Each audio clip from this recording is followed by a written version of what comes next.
सत्संग मंच से जो कहूँगा वो बात कभी गलत नहीं होगी, ऐसी घोषणा करने वाले निजधाम वासी बाबा जय गुरुदेव जी महाराज द्वारा सत्संग मंच से ही सार्वजनिक रूप से घोषित उनके संपूर्ण उत्तराधिकारी, उनकी मौज अब जिस रूप में जीवों की संभाल करने की हो गई, तो अपनी बुद्धि से वाद विवाद करने, अलग अलग अर्थ निकालने से नहीं, बल्कि गुरु की मौज के अनुसार रहने से ही दया मिलती है।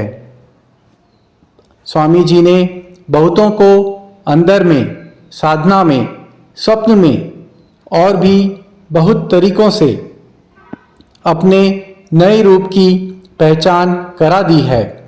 अब भी सच्चे हृदय, भाव, श्रद्धा, प्रेम से अर्जी लगाओ तो आपको भी पहचान करा देंगे।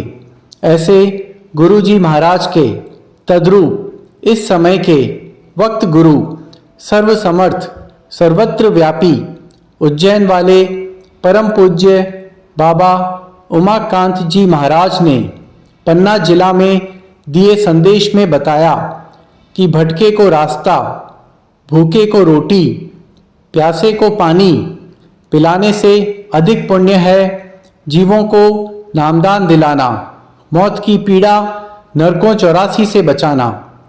आप भी सुनिए अपने पुराने अनुभव से कैसे महाराज जी ने समझाया वक्त गुरु की पहचान, उनका महत्व और उनका हाथ पकड़ने पर कभी न छोड़ने को। मान लो कोई नामदान लेने के इच्छुक हैं तो उनको लिया ना समझा करके।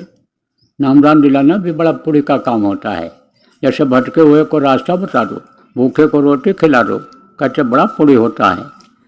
जो दुखी है उसके दुख को दूर कर दो, कहते बहुत पुण्य का काम होता है। ऐसे ही आप समझो नामदान दिलाना भी बड़े पुण्य का काम होता है।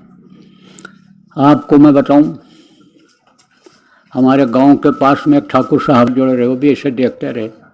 तो उनकी तरफ जब गुरु महाराज ने देखा तो ऐसे देखते रहे थोड़ी देर, और वैसे मुस्करा तो रहे ही थे, उनकी तरफ ऐसे देखते रहे। और उसके बाद में उतर गए। अब वो हमारा पैर छूने लगे, हमारा पैर छूने लगे। बोले भैया हमको भगवान से मिलवा दिया, सुबह सुबह आपने भगवान का दर्शन करा दिया हमको आपने सुबह सुबह। अब आप ये समझो कि उनको ऐसे क्या पहचाना आँखों से, लेकिन ये जो जीवात्मा है वो उनको पहचानी। वो चुंबक होता है ना, बड़ा चुंबक छोटे चुंबक को खींच लेता है।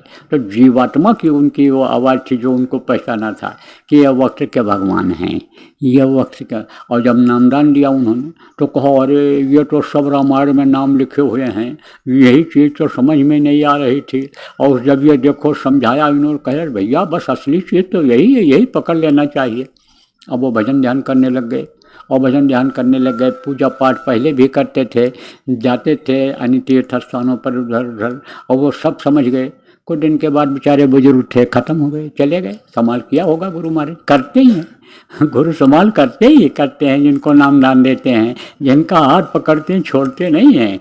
समझ लो आप कि जैसे कोई शादी करता है किसी लड़की से, औरत से, तो जिंदगी भर निभाता है उसका साथ, ऐसे ही जो सदगुरु वक्त के होते हैं वो साथ निभाते हैं।